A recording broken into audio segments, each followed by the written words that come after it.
예, 이제 마무리 세 번째 시간 같습니다. 예, 아까 출애굽한 하나님의 백성들에게 광야에서 모세의 장인인 미디안 제사장 이드로가 와서 아주 너무 합당하고 좋은 그 꾀를 놓으셨던 거 같이 말씀을 읽었는데, 이게 이제 훗날 민수기 31장 같이 펴셔서 한번 읽어봅니다. 성경의 이런 흐름을 잘 이해를 해가면서 성경을 읽는 그 습관이 우리 모두에게 다 이렇게 잘 정립이 되셔야 되겠어요. 출애굽기 18장만 읽으면은 이게 뭐가 문제인지 잘 구분이 안 되죠. 그런데 이제 후에 광야 끝에서 미디안 제사장인 발람을 초대를 해다가 미디안 여자들이 이스라엘 장로들과 행음하고 우상의 제물을 함께 먹은 이제 사건이 있은 다음에 미디안 사람들을 하나님이 어떻게 보시는지 얘기가 이제 거기서 나와요. 그 다음에 민수기 끝에서. 그러니까 이제 이걸 읽어보는 거예요. 민수기 31장. 우선 민수기 31장 1절부터 몇 절 보겠습니다. 여호와께서 모세에게 말씀하여 이르시되 이스라엘 자손의 원수를 미디안에게 갚으라. 거기 이제 줄을 쳐놓습니다. 출애굽기에서는 미디안 제사장인 베드로의 장인이 원수 족속의 사제라는 것에 대해서 증거를 안고 있죠. 그러니까 이제 관점이 잘 정리가 안 된 상태에서 출애굽기 18장만 읽어보면 너무 말이 얼마나 맞은 말이에요. 능력 있는 사람들을 선택을 하는데 첫째는 하나님을 두려워해야 되고, 둘째는 진실해야 되고, 셋째는 불의한 이익을 미워하는 사람들을 골라 뽑아서 백성들 위에다 이렇게 세워라 이랬잖아요. 말을 들어보면 너무 맞은 말이에요. 아주 너무 합당한 말이고. 그런데 이스라엘의 원수라는 말은 창세기 3장 15절 16절에서 이게 인용하는 말이기 때문에 뱀의 후손과 여자의 후손은 당장에도 원수 사이지만 그 후손은 대대로 원수가 된다 그랬어. 그러니까 그 후손이 준 창세기에서 뱀의 후손이 누구예요? 알고 보면 미디안 제사장 이드로였죠. 이드로가 그게 뱀머리로 살짝 온 거단 말이에요. 뱀으로. 발람이 누구예요? 미디안 사제지요. 미디안 선지자지요. 이 미디안의 사제와 미디안의 선지자가 뱀이요 독사다 이거예요. 독사. 그게 그럼 뱀과 독사가 은금해요. 아이 나는 이렇게 막 이래요 하고 드러내요. 에덴 동산에 뱀이 들어올 때 야 나 들어간다 문 열어 이래가면서 들어왔어요. 아니면 소리도 안 나게 스르르 하고 들어왔죠. 구렁이 담 넘어간다 그래요. 구렁이 담 넘어간다. 그 이제 신약에서는 양의 분이 되시는 주님을 통과하지 않고 담 너머로 들어오는 절도 강도들이 그게 누구예요? 에덴 동산에 남의 집에 가만히 들어와서 못된 거 가르쳐요? 좋은 거 가르쳐요? 사실은 못된 거, 아주 하나님과 원수되게 하는 것을 가르치는데 아니 너무 그럴싸하게 얘기를 하는 거예요. 목사님들이 주님의 집에 남의 집에 지금 목사님들이 가만히 스르르 구렁이 담 넘어가더니 담 너머로 들어왔죠. 그들이 다 주님의 양들을 도적질하고 강도질하려고 온 거 아니에요. 사실은 그 요한복음 10장 목사님들 강의하는 데를 보면 그래 절도요 강도들이 담 너머로 들어온다고. 아니 저희 보고 하는 얘기인데 남의 집에 가만히 들어온다고. 남의 집이 누구 집이요? 예수님 집이죠. 교회는 하나님의 집이다 그러잖아요. 너희는 그의 나라요 그의 집이다 그러잖아요.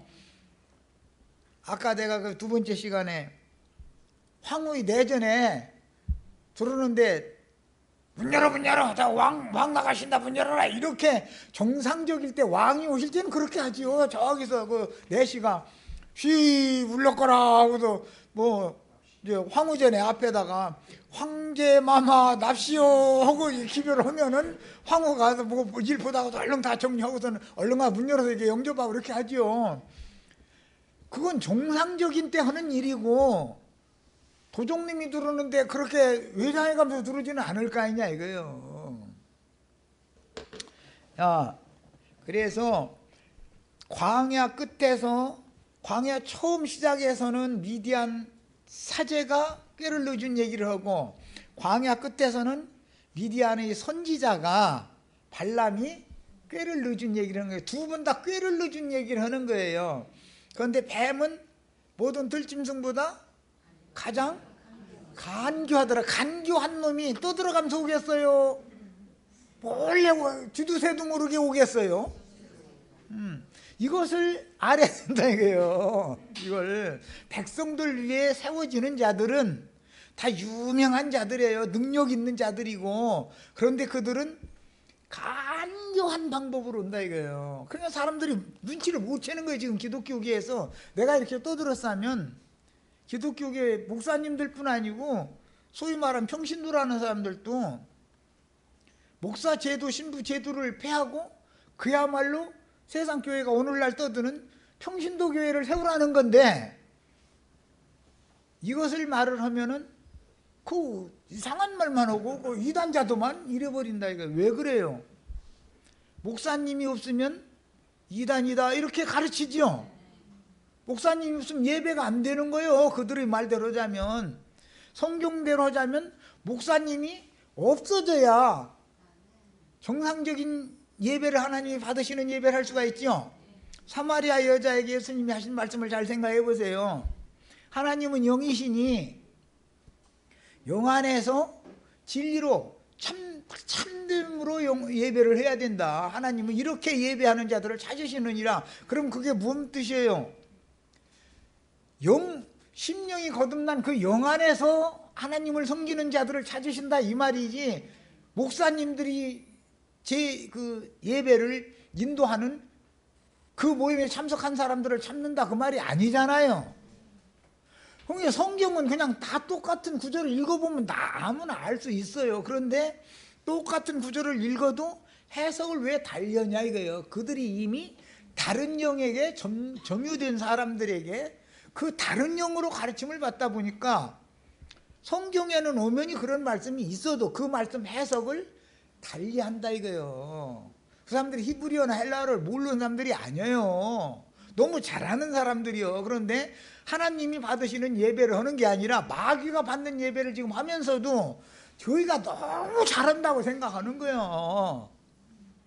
이 사람 주고 아주 이 얘기하면 난 답답해 죽겠는데, 그 사람들 들어보면, 그 사람 말을 들어보면 아주 막 답답하고 막 골이 아프다고 막 이럴, 서로가 그런 거예요. 나는 그 사람들 하는 짓 보면 답답하고 골이 아프고, 그 사람들은 내가 가르치는 말 들어보면 답답하고 골이 아픈 거예요. 왜? 영이 안 맞아서 그런 거예요. 영이 안 맞아서. 생명의 근본이 다르거든. 신앙의 본질이 누구에게서부터 영이 달라서 그러는데 이거 어떻게 할 거예요? 이스라엘의 원수로 나타나는 것은 뱀이다 이거예요. 뱀과 여자는 원수고, 뱀의 후손과 여자의 후손은 대대로 원수가 되리라. 드디어 여기 원수가 딱 나타나는 거예요. 이스라엘의 원수, 이스라엘이 여자죠. 하나님의 아내가 이스라엘이잖아요. 호세아서에 보면 분명히 그랬죠. 이스라엘은 내 아내다. 나 이스라엘에게 내가 장가 들었더니 이 아내를 사랑했더니 아내가 나 몰래 가서 바람 피고 다닌다 그러잖아요. 그럼 바람을 누구하고 피겠어요? 위에 세워진 머리들하고 바람 피는 거 아니에요. 머리는 남편 보고 머리라고 그러는 거예요. 나라에서는 왕 보고 머리라고 그러는 거고, 그러죠? 자기 남편을 한 남편이신 그리스도께 중매를 하는 사역을 하지 않고 지가 머리 노릇을 자꾸 하는 놈들이 세워진다 이거. 백성들 위해, 소위 말하는 평신도들 위해. 이것을 니골라당의 행위다 그래요. 이게 어마어마한 싸움인 겁니다. 이게 창세기에서부터 계시록까지 계속 이 싸움을 하는 거예요. 하늘의 전쟁 얘기라는 전부 이 싸움을 말하는 거예요. 이거에서 누가 이기느냐, 이거 이제 최종적으로는 예수님이 이긴다 그 말을 하는 거예요. 계시록 가서.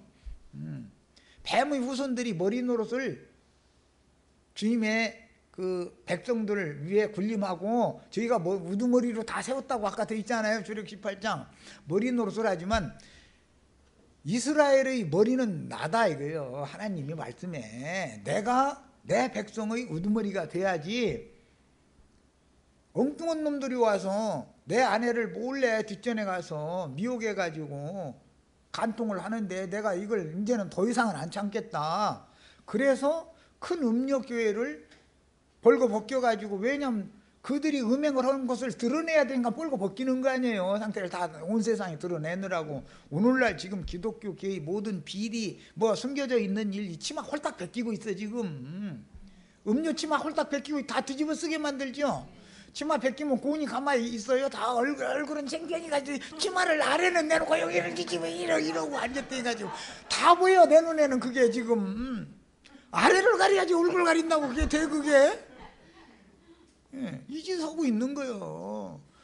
그런데 그거 다 이렇게 들춰내놓고 나서는 그 다음에 불살라서 다 심판해 버린다는 거 아니야. 음료 불살른다는 거예요. 그럼 음료를 불살려면 어떻게 한다 해서 일곱 머리들이 멀리 서서 가슴을 쳐가면서 화이트다 화이트다, 이 상품 이거 다 잘 사던 사람들인데 이 상품 어디 가서 팔아먹을 거요 그런다는 거 아니야.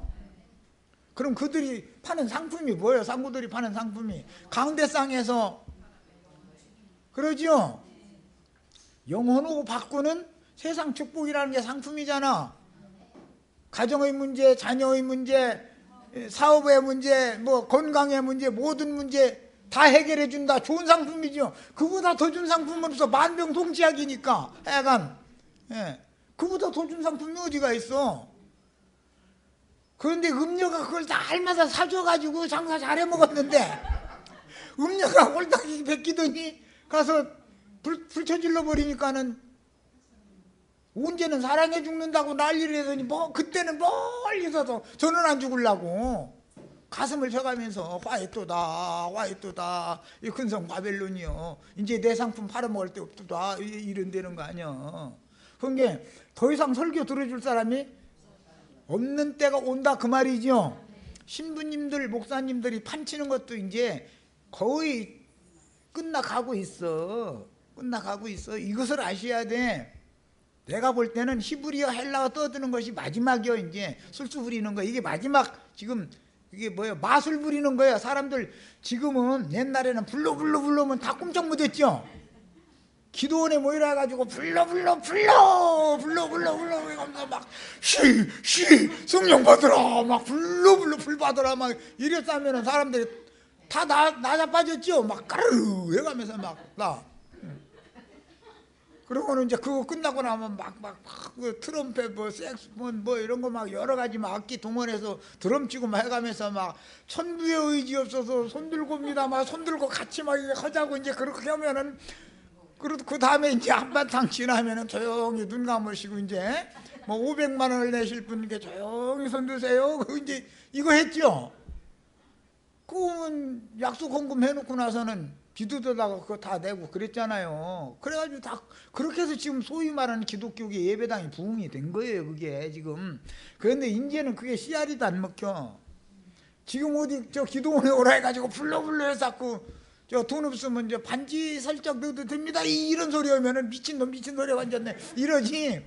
결혼 반지 빼서 넣을 사람 하나도 없어 지금. 혹시 또 아직도 저 미침증에서 좀 정신이 안 들은 사람도 있을 수도 있겠지만 지금은 그게 안 먹혀. 그리고 뭐 어디 뭐 무슨 오늘 모임에 오신 분 중에 뭐 폐암이 있으신 분 있습니까? 그러면 오른쪽 가슴에다가 이렇게 손을 얹으시고 이 기도에 따라서 하시라고. 오늘 다 나은 줄로 믿습니다 하면 아멘 그러면 나섰대 또. 지금은 그게 안 먹힙니다. 이제는 말도 안 되는 소리라고 해버려. 그러면 무엇은 지금은 극복하는 시대예요. 원어가 이렇다 이제 이렇게 나오면 극복해. 그럼 그 사람들이 말씀을 추구하지 않는 사람들이냐? 말씀 깨나 추구하는 사람들만 원어가 이렇다 하면은 뻔뻔해. 꼼짝 못해. 옛날에 불로불로 할 때 꼼짝 못했던 것처럼 세상에 이게 어떤 영의 흐름이다 하고 나는 보는 거예요. 아, 이게 마지막 마귀가 어리석은 신자들을 속이는 방법이 이거다. 난 이렇게 보는 거예요.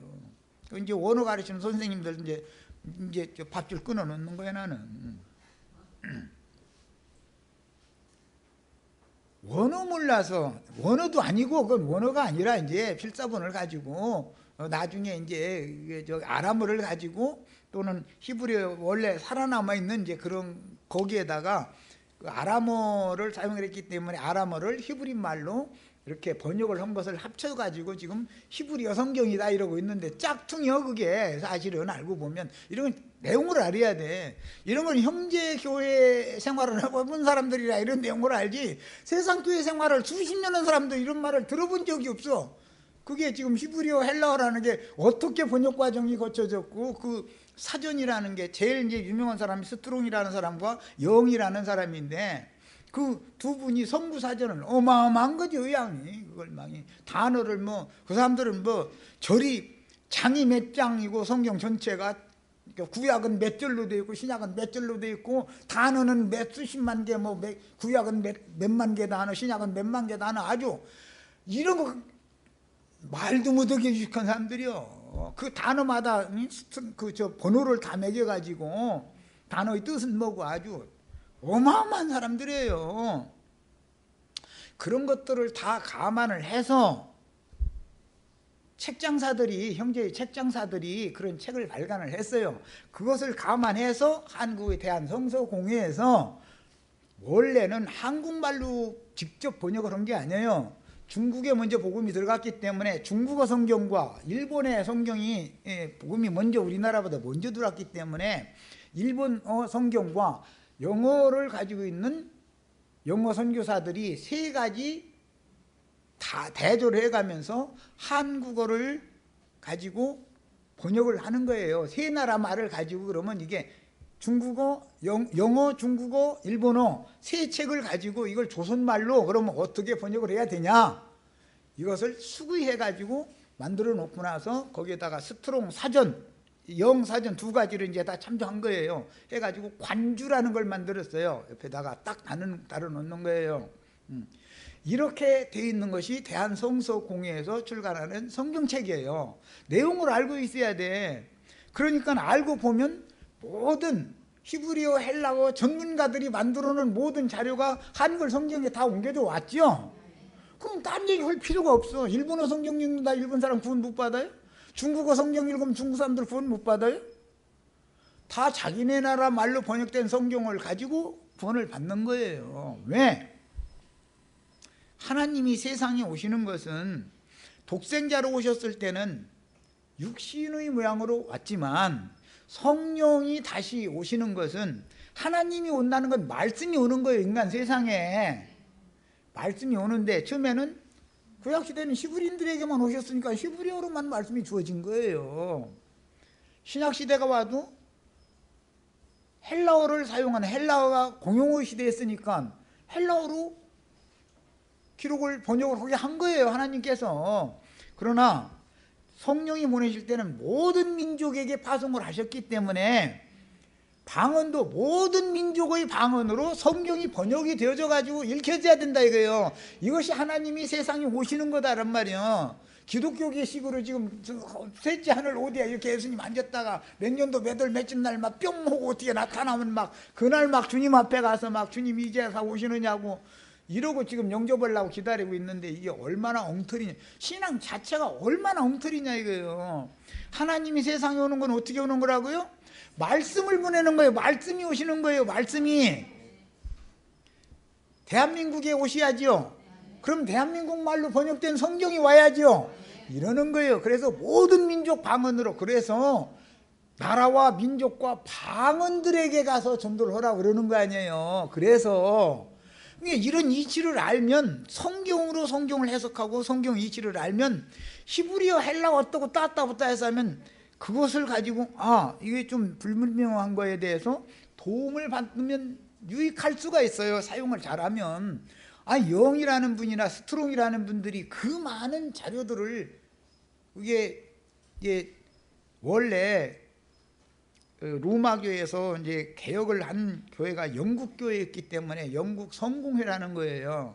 영국 성공회에서 신학자들이 영국의 가장 유명한 대학이 옥스퍼드 대학이에요. 옥스퍼드 대학. 거기에 신학 성경 대사전을 가지고 있어요. 그게 소위 말하는 총교도들이 형제회 무리들이죠. 세상교회 사람들이 아니고 총교도들의 어느 학자들이 연구해서 그게 만들어 놓은 거예요. 성경 대사전. 거기 보면 뭐 각 장절마다 새긴 주해, 관주 뭐 없는 게 없어요. 그 책이 이만한 것이 수십 권이니 이거 다 여기다 넣으려면 우리 죽는 날까지 공부해도 그거 못 넣습니다. 어떻게 넣을 거예요, 그거를. 그런 것들을 다 참조해서 스트롱 또는 영이라는 그 두 신학자가 대표적으로 성구사전을 만들었어요. 성구사전에도 각 장절, 구절 어떤 단락마다 색인이 다 있어요. 그것이 그 색인이라고 하는 것이 관주라는 거예요. 관주. 자, 이런 것을 다 해서 대한성서공회에서 받아들여서 한글로 번역을 해준 거예요. 그런데도 번역이 미흡하다 해서 자꾸 개정을 하잖아요. 그리고서는 미처 못했던 것은 난하주에다가 번호를 딱 매겨놔가지고 위다가 뭐 가면 가, 일이면 일 이렇게 표기해놓고 나서 난하주에 보면 뭐라고 또 돼 있죠. 해석이 이렇게 해서 완벽하게 지금 해간단 말이야. 야, 그러니까 히브리어, 헬라어 알으면 구원받는다는 말이 통해요, 안 통해요? 우리가 히브리인이에요, 헬라인이에요? 그것도 아니죠. 우리는 그냥 열방 민족 중에 하나예요. 우리는 한민족이지. 우리가 헬라인도 아니고. 우리가 히브리인들의 특징은 뭐예요? 표적을 구하는 신앙이죠. 헬라인들의 특징은 뭐예요? 지식을 구하는 거예요. 지식을. 그렇게 하라겠어요, 하지 말라겠어요?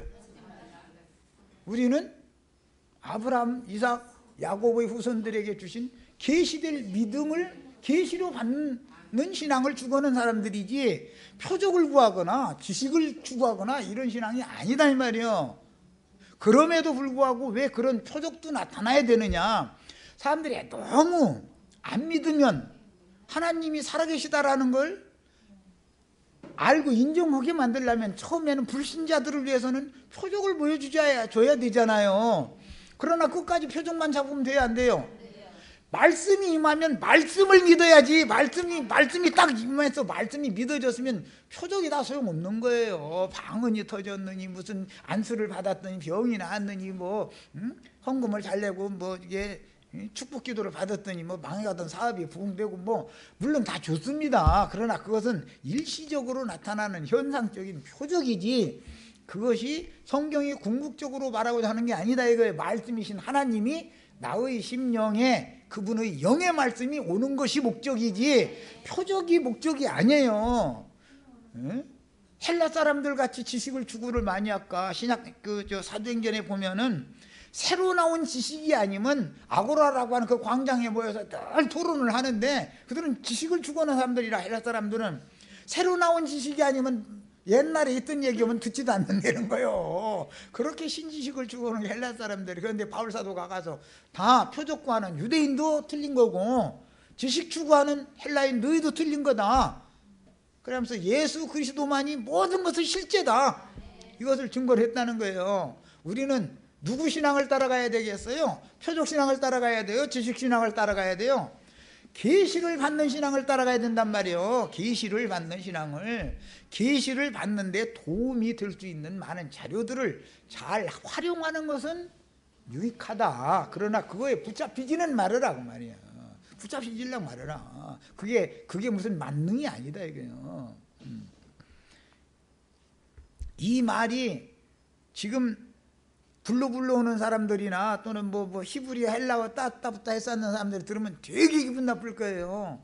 그러면 아무나 다 계시 받아야 되냐고. 하나님과 직통으로 통해야 돼? 다? 그러면 뭐가 되겠어? 무질서할 것 같으죠? 천만의 말씀이요. 그렇지 않아. 하나님과 우리 모든 성도들은 직통 계시를 다 받으셔야 돼. 하나님과 직접 하나님의 영광 앞에서 하나님의 말씀을 다 들을 줄 알아야 돼. 지성소에 들어가면은 영광의 그룹들 사이에서 여호와께서 말씀하시는 거예요. 구약성경의 예표예요 이것이. 지성소에 계신 속죄소 위에 두 그룹이 날개로 이렇게 덮고 있죠.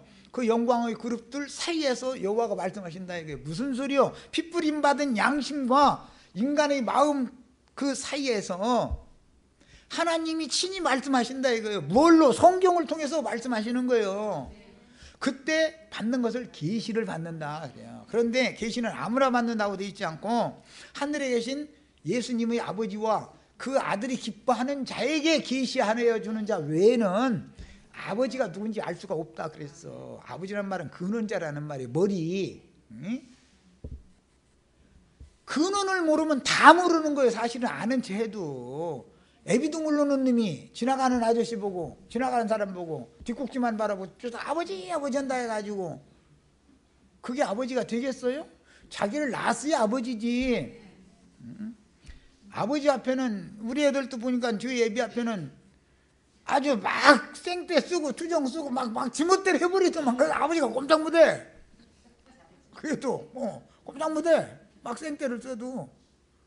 그런데 남의 아저씨 보고 막 뭐 내놔라 뭐 사대 놔라 해가면서 행패 부릴 수 있어요 없어요? 이것을 알아야 돼. 생명이라는 게 얼마나 중요한가 알아야 돼. 생명의 계보, 하나님의 생명으로 나아졌느냐라는 게 이게 마태복음 족보라는 건 여기에 맞춰진 거기 때문에 생명의 계보라는 것이 얼마나 중요한지를 알아야 돼. 똑똑하고 유명한 사람이냐 능력 있는 사람이냐 이걸 보는 게 아니다. 이게 성경에서는 하나님이 직접 낳느냐를 보는 거야. 하나님이 아들이냐. 하나님 나라는 하나님이 아들에게나 상속해 주는 거지 똑똑해도 종놈에게는 하나님 나라 상속해 주시지 않아요.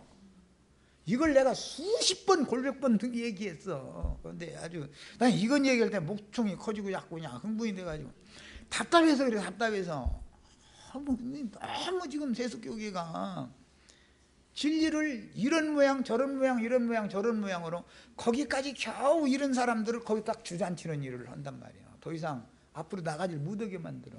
여러 가지 좋은 것 가지고 유혹하는 것이지 나쁜 것 가지고 유혹을 하면 유혹 당하나 누가? 자, 민수기 31장 이제 3절까지만 읽고 지나가겠습니다. 이걸 다 읽으면 뭐 시간이 바쁘니까. 여호와께서 모세에게 말씀하여 이르시되 이스라엘 자손의 원수를 누구한테 갚으라? 미디안은 이스라엘 자손의 뭐예요? 원수예요. 원수는 뱀을 말하는 거예요. 뱀과 뱀의 후손들을 말하는 거예요. 그러니까 지금 이드로나 발람은 뭐예요? 뱀의 후손들이 우두머리지요. 그렇단 말이에요. 이것이 성경이 말하는 의도예요. 이런 것을 감춰놔버려 성경에는. 그리고 나선 그 후에 네가 네 조상에게로 돌아가리라. 원수를 갚은 후에나 이스라엘은 조상에게 약속하신 가나안 땅에 이제 들어가는 건데 사실은 돌아가리라. 네가 백성에게 말하여 이르되 너와 함께 있는 사람들 가운데에서 전쟁에 나갈 사람들을 무장시키고 뭘 치러 보내는 거예요? 실제는 미디안을 치러 보낸 거죠. 모세는 미디안과 전쟁을 하고 죽은 거예요. 광야 동편을 정복했다는 건 뭐예요? 미디안 땅을 정복했다 그 말이에요.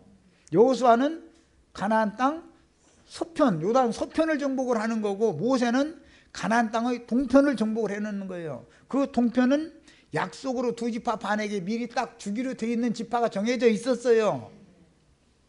우리 몫이 아니야 그건. 어차피 이 모세가 정복한 이 땅은 여호와의 원수, 이스라엘 자손의 원수는 여호와의 원수지요. 이게 창세기 3장 15절 16절에서 인용하는 말이에요. 이게 이스라엘 모든 지파에게 각 지파 중에서 1000명씩 뽑아가지고 12,000명을 이제 계시록에 12,000 나오죠. 여기에서 인용하는 말이에요. 계시록 7장 14장 12,000 계시록 7장에 각 지파에 12,000씩에서 144,000 여기서 이게 인용하는 말이에요. 각 지파마다 1000명씩 선발을 하면 몇 명이 되겠어요? 12,000명이 되겠죠. 자, 신약시대의 사도들에게도 1000명씩을 붙여줘. 그러니까 1000명을 맡은 세상적인 천부장이 참 이스라엘의 장로지요. 어떤 성에 세운 장로들은 영적인 천부장들이다 이거예요. 천명을 지도하는 장수다 이 말이요. 이렇게 해가지고 1만 2천 명과 미디안과 전쟁을 하는 거예요. 왜? 원수를 갚느라고. 이스라엘 자손의 원수는 누구의 원수다? 여호와의 원수다. 그게 창세기에서 뱀은 여자의 원수일 뿐 아니라 여호와 자신의 원수지요. 그렇단 말이야. 야, 이런 원리를 반드시 깨달으셔야 돼. 자, 그 다음에 이번에는 자료 이제 5페이지로 갑니다. 이들이 백성들 위에 뱀의 후손들이 유명한 자들이요 능력 있는 자들이 백성들 위해 세움을 받았다 이거예요. 그들이 택함을 받아가지고 그것은 이방 세상 나라에서나 행하는 방법이다. 그런 방법이 후에 로마에도 군대 체제가 되었죠. 예수님 시절에 50부장, 100부장, 1000부장 얘기가 신약성경에 나오죠. 로마 군대는 그런 체제를 하잖아요. 예수님이 제자들 보고 야 너 1000부장해 너 100부장해 이렇게 명령한 거 봤어요 못 봤어요? 신약 교회에다 대고 누구 보고 야 너 1000부장해 먹어 넌 100부장해 먹어 이런 거 봤어요? 주님의 교회와 로마는 원수지요. 지금 사도들의 교회에서는 그런 인위적인 계급 체제가 없다 이거예요. 그러면 질서가 없을 것 같으죠. 생명이 능력과 권세가 되기 때문에 할아버지보다 아버지가 더 똑똑해도 손자는 할아버지 말씀하면 못 들은 척 해야 돼요? 복종해야 돼요? 할아버지 알도 못해 캐먹은 그 호랭이 담배 피던 시절 얘기 하시지 마세요. 이렇게 하면 돼요 안 돼요?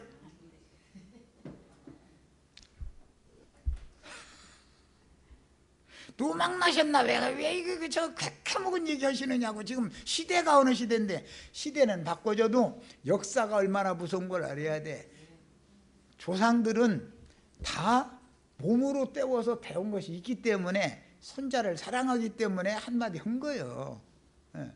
그러면 자기하고는 안 맞아도 일단은 들어둬야 된다 이거예요. 그 앞에서 거부하는 말 하면 안 되는 거죠. 예의로도 안 되고. 왜? 생명의 질서가 하나님이 세운 생명의 계보가 질서가 세워져 있는 거기 때문에 할머니는 봄을 쏟고 엄마는 봄에도 된다 이런 생각이 이게 뭐예요? 그게 세상 나라의 사고다라는 말이에요. 그게 이것이 세상 교회에 지금 그대로 니골라당의 교훈과 발람의 교훈이 흘러오고 있는 거예요. 오늘날 아까 내가 잠깐 소개한 것처럼 북조선이라고 하는 그 체제에서는 그거 하잖아요.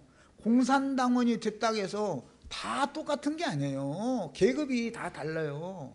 계급이 있어서 오늘날 이제 김정은이지. 김정은이를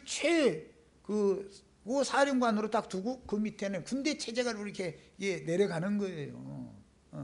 그리고 최하가 3호 또는 5호 감시 체제 이거 딱 한단 말이에요. 세 집마다 누구 하나 비밀로 딱 세워놓는 거예요. 5집 혹은 5집에 하나를 딱 세워놓는 거예요. 그런데 그 사람이 가끔가다 마시러 와가지고 요즘에 말이야 우리 수령님께서 하시는 게 영 좀 그렇지 않아? 이제 그러면 뭣도 모르고 자기 소개들은 불만 터뜨렸다가는 그럼 내일 죽어요 안 죽어요? 왜 그러는 거예요? 감시하느라고 그런 거 아니야. 감시하느라고. 세상 나라가 다 그렇게 굴러가는 거예요. 기독교가 그걸 그대로 받아들이면 돼요 안 돼요?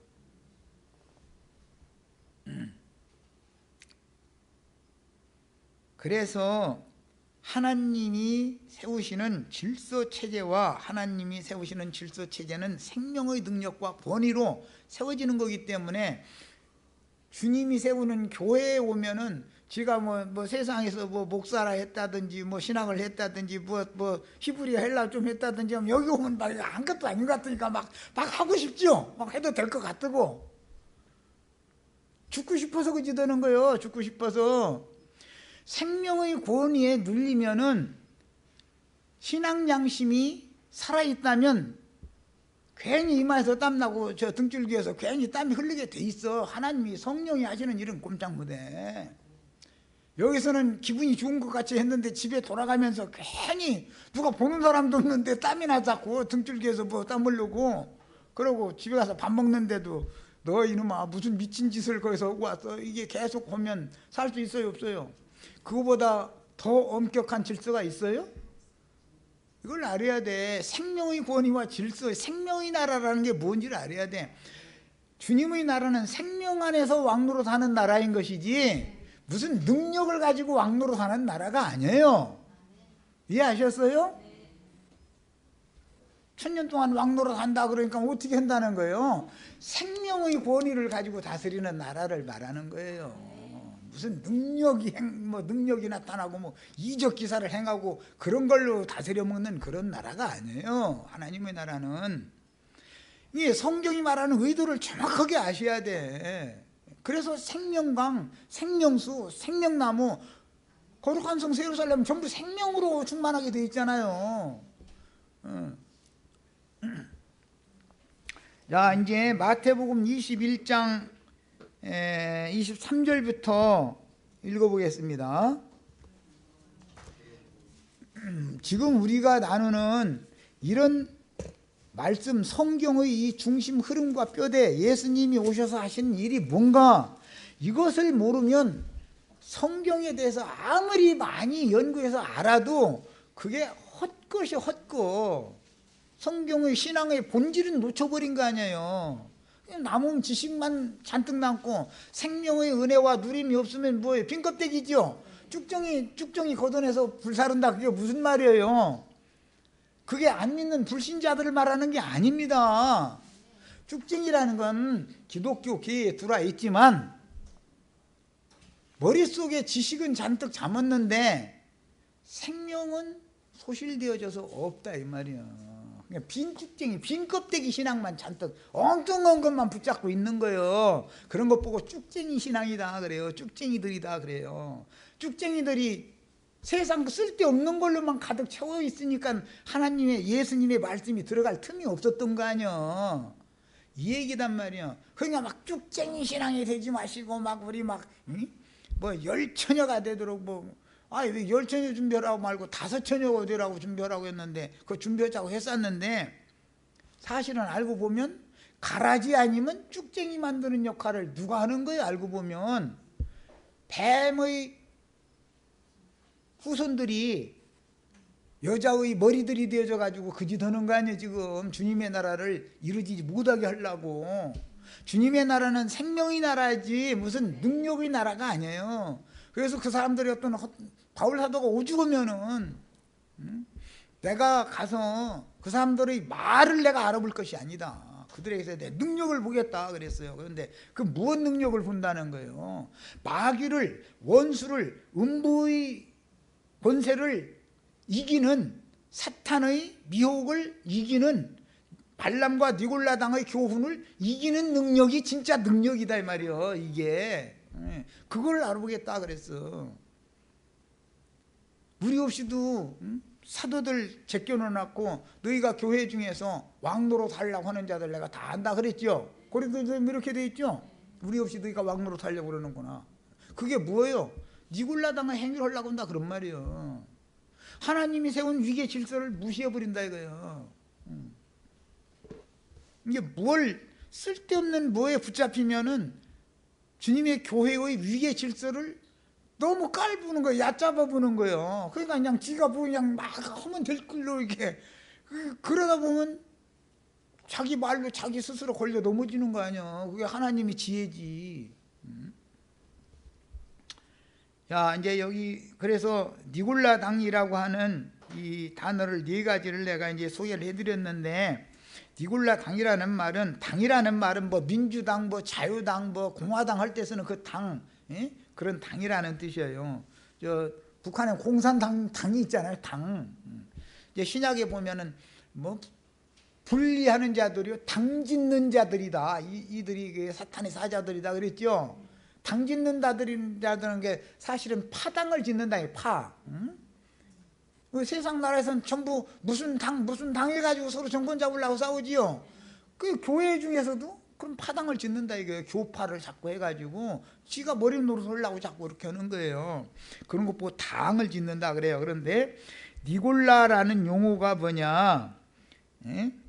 니콜라 테이스라고 하는 이 용어를 니골라 당이라고 그러는데, 이것은 백성들 위에, 이스라엘 백성들을 말하는 거예요. 하나님의 백성들 위에 서는 자들의 집단이다 이거예요. 집단, 당이다 이거예요. 야, 그러면 니골라라는 말은 뭐냐? 니코스라고 하는 정복하다, 일반 백성들 위해 서는 우두머리, 그 용어에다가 라오스, 하나님 나라의 서민 대중 일반 백성들, 그런 말이에요. 이 두 단어가 합성된 용어가 니골라예요. 그런데 니골라에다가 당이라는 말이 나중에 붙는 건 그런 니골라를 추종하는 집단이다 이거예요. 그런 정신체제, 이론이 같아야지요. 당이 한 당이 되려면, 예를 들어 우리나라 이제 예를 들자면 지금 뭐 무슨 한나라당인가? 한나라당하고 뭐 민주당인가? 새누리당? 아주 당 이름 바꿔서 잘 헷갈려. 새누리당이구나. 새누리당이 되려면 새누리당의 강령이 다 같아야 되잖아요. 새누리당이 지향하는, 추구하는 정치 이념이 같아야 새누리당에 가입이 될 거 아니에요. 정치 이념이 다르면, 정신세계가 다르면 그 당에 가입을 할 필요가 없죠. 다르면 다른 당을 자기가 뭐 창설하든지 뭐 어떻게 해야지. 그게 당이라는, 당은 어떤 정치 이념이 또는 정신세계가, 사상이 같은 자의 무리다 그런 말이에요. 집단이다 그런 말인 거예요. 그래서 당이라고 그래요. 그래서 이제 그 신약에 보면 주님의 그 원수를 행하는 자들이 당 짓는 자들이 들어가잖아요. 분리하는 자들이요, 당 짓는 자들이요, 이단자들이다 이렇게 돼 있잖아요. 자, 이제 이런 의미를 아시고 마태복음 21장 23절부터 몇 절만 읽어보겠습니다.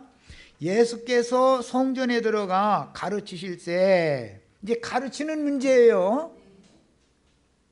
대제사장들과 백성의 장로들이 나와 이르되 네가 무슨 권세로 이런 일을 하느냐, 또 누가 이 권위를 주었느냐. 예수님한테 무슨 권세, 누구한테 받은 권세냐, 이걸 가지고 따지죠. 무슨 문제로? 백성을 가르치는 문제로 지금 그러는 거예요. 그러면 대제사장들과 장로들은 니골라당의 교훈과 그 행위를 모세의 율법 제도에 따라서 유전받아서 계속 그대로 대대로 여태까지 실행을 해왔기 때문에 자기네들은 능력자들이고 유명한 자들로서 당연히 백성들 위해서 가르칠 권위가 있다고 생각하는 거예요. 그래서 각지의 회당이나 예루살렘 성전에는 이 사람들이 백성들을 가르친 거예요. 예배를 그들이, 제사를 그들이 주도를 하는 거예요. 야, 그리고 가르쳤어요. 야, 그랬는데 예수님은 여기에 대해서 사실은 이 싸움을 하다가 예수를 죽인 거예요. 이 싸움을 하다가 예수께서 대답하시되 나도 한 말을 너희에게 물으리니 너희가 대답하면 나도 무슨 권위로 이런 일을 하는지 이르리라 하고 나서는 요한의 세례를 딱 지시를 해요. 예수님이. 왜? 요한은 혈통적으로는 제사장이죠. 사가랴의 아들이니까 당연히 레위 지파 중에서도 제사장 계열이잖아요. 아론의 직계손이잖아요 지금. 그러니까 요한은 당연히 예루살렘 성전에서 가르치는 자가 되려면, 제사를 집전하는 자가 되려면 유대인의 랍비 학교에 가서 10년 동안 공부를 했어야 되는 거예요. 20세에 레위인들은 20세에 부름을 받아요. 랍비 학교에 가는 거예요. 5년 동안 먼저 가르침을 받으면 성소까지 들어갈 수 있어요. 또 5년을 더 가르침을 받으면 이제 대제사장 계보의 직계는 5년을 더 받는 거예요. 10년을 받는 거예요.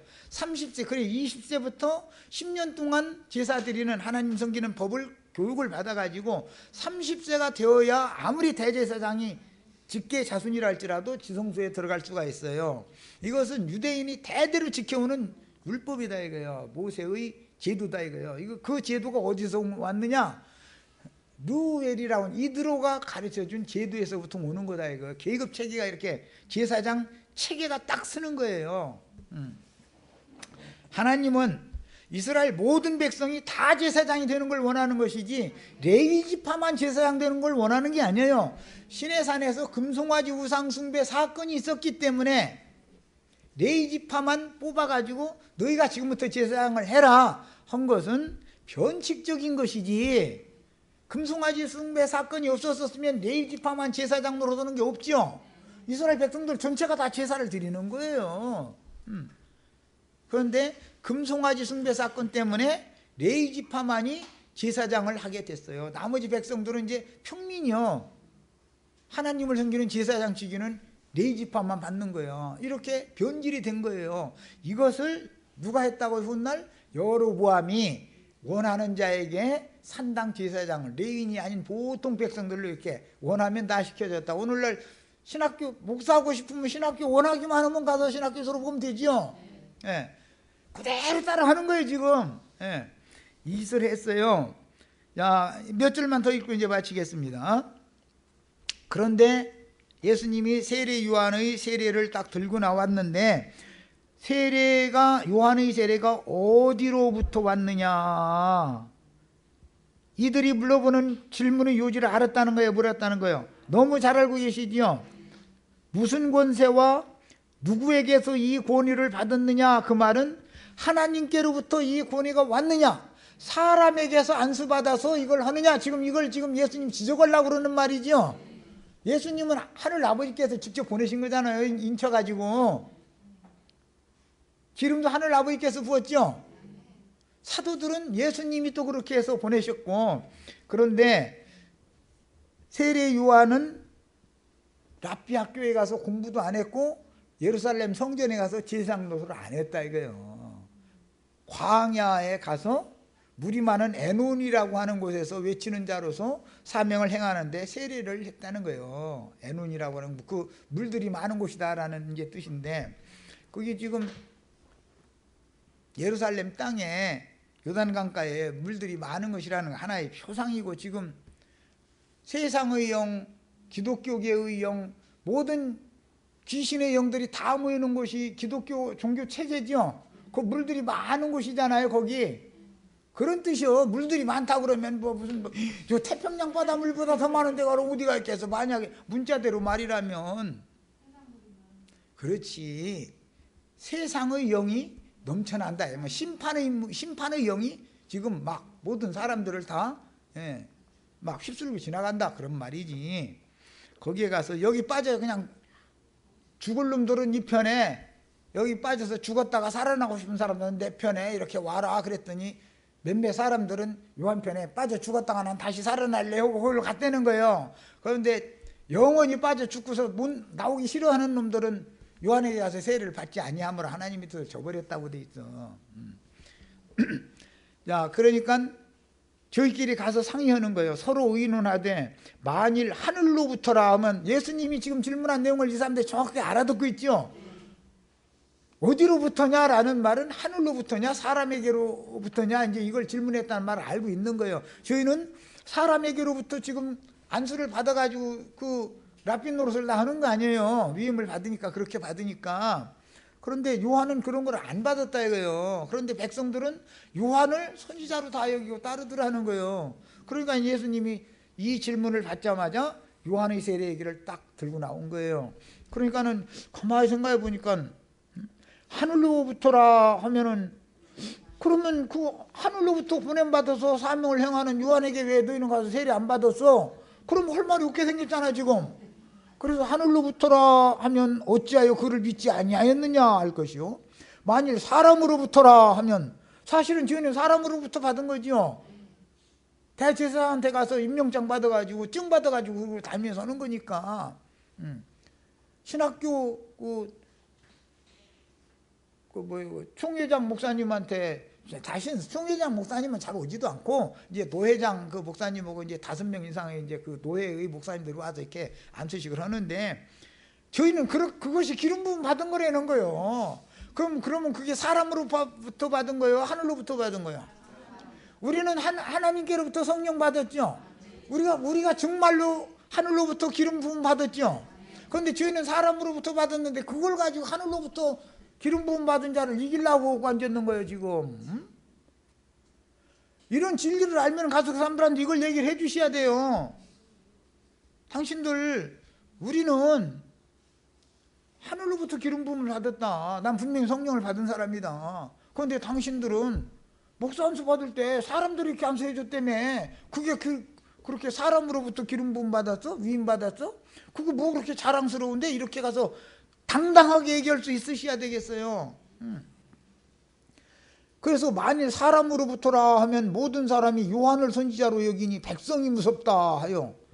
안수받지도 않은 요한을 따르니까 백성이 무섭다 하여 예수께 대답하여 이르되 우리가 알지 못하노라 그랬다는 거예요. 그놈들이 몰라? 저희는 하나님께로부터 안수받은 것이 아니고 율법 대제사장 랍비들한테 교육받아가지고 그거 졸업증 받은 건데 그거 가지고 지금 우리는 가르칠 권세가 있다 성전에서. 그런데 너는 그런 공부도 않고 나서 왜 이 백성들을 가르치냐 지금 따지는 말이잖아. 신학 공부를 해야 돼요? 하지 말아야 돼요? 신학 공부는 뭐 되는 거예요? 뱀새끼 되는 거예요. 신학교라는 게 뱀새끼 치는 공장이요. 거기가 뱀공장이에요. 뱀공장. 공장에서 뱀 만들어내느냐 그렇다니까. 예.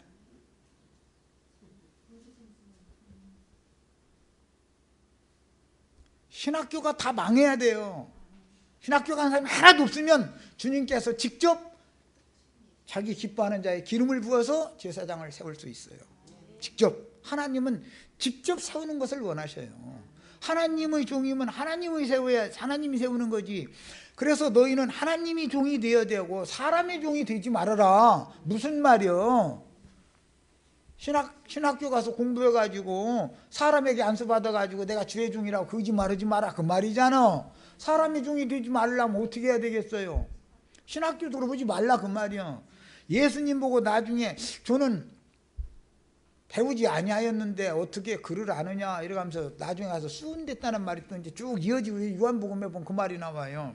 예수님이 이런 글자를 안 배웠다는 말이에요. 히브리어를 안 배운 게 아니에요. 히브리 말을 안 배운 게 아니에요. 랍비 학교에 가서 율법 학사에게 율법 공부를 하지 않았다 이거예요. 그런데 저가 어떻게 글을 아느냐 그랬는데 이것은 의문의 그 글이라고 번역한 건 의문이라고 번역되는 율법 조문들을 어떻게 아느냐 이 말이에요. 율법 지식이 왜 이렇게 많으냐 그 말이요. 율법 선생한테 가르침 받지 않았는데 어떻게 그렇게 율법을 잘 아느냐 그런 거예요. 나중에 예수님하고만 이 문제를 가지고 따지는 게 아니에요. 싸우는 게 아니에요. 사도행전 4장에 보면 사도들이 가르치니까 사도들 앞에서 뭐라고 그래요? 너희들이 누구 이름과 무슨 권세로 이 백성들을 가르치느냐? 대제사장들과 율법사 서기관 바리새인들이 또 사도들 박해가면서 그러죠. 그러니까 베드로가 탁 나서서 하는 말이 우리가 사람의 말을 복종하겠느냐 하나님의 말씀을 복종하겠느냐.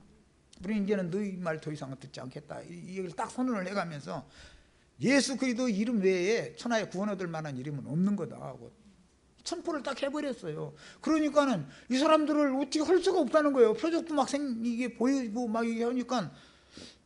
그러니까 가말리엘이라고 하는 바울 사도의 스승이 가만히 보니까 이거 이 사람들 괜히 박해했다가는 자기네들에게 뭐 이속이 돌아올 게 별로 없을 것 같아. 그러니까 야 우리 알도 못해 가면서 하나님이 하시는 일이니 어떻게 하냐. 그냥 내가 보내주자 그랬더니 그냥 보내면 우리가 잡아들인 명분이 없잖아. 그러니까 매질이나 해서 다시는 그 이름으로 말하지도 말고 가르치지도 말라 하면서 매질을 해서 내보냈다는 거예요. 아무 죄도 없는데 세상 나라의 검찰청에서 실적 올리라고 해서 하면 어떻게 해요. 만말한 놈 잡아다가 사실은 그냥 내놔줘야 맞는 거지요. 그런데 그냥 내놓으면 명분이 없잖아. 그러니까 뭔가 뒤집어 씌워가지고 죄를 이렇게 있는 걸로 만들어서 내보내야 되니까 매질이라 해서 내보내는 거지. 이 짓을 하는 게 디굴라당과 발람들이 하는 짓이다 이거예요. 이런 것을 아셔야 돼. 예수님이 마무리 말씀에, 사역의 마무리 말씀에 예언한 게 있어요. 보라, 날이 이르리니 너희를 회당에 넘겨서 매질할 것이며 관에게 넘겨서 무고한 재판을 받아서 더러는 죽이게 만들 거다. 그러면 인자가 너희와 함께 한다는 표적이다 그게. 그러니까 우리는 그러면은 예배당에 끌려가면 매질당하고 세상 법정에 끌려가면 무고의 죄인이 돼가지고 죽임당하는 것이 예수님 따라가는 길이죠. 이렇게 말하면 아이 그 예수님 그 죽고 잘 살아야지 그러려고 예수 믿냐고. 알아서 오시오. 알아서. 네, 알아서 오시오. 길은 두 길밖에 없어. 생명길이라는 것은 두 길 중에 한 길밖에 없는 거예요. 여기까지 해서 마치겠습니다. 이거 정말 참 보통 문제 아니에요 이게.